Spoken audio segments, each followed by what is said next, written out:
rozmanitost, rovnosť a inkluze.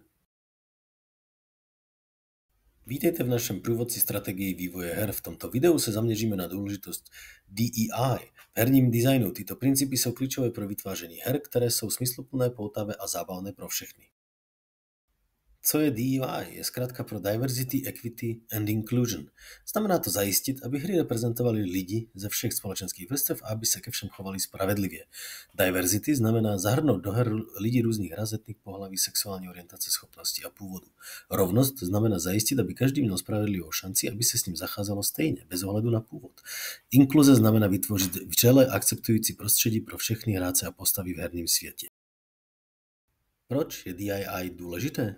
Když hry přesně odrážejí skutečný svět, působí autentičtěji, lépe se s nimi stotožňuje.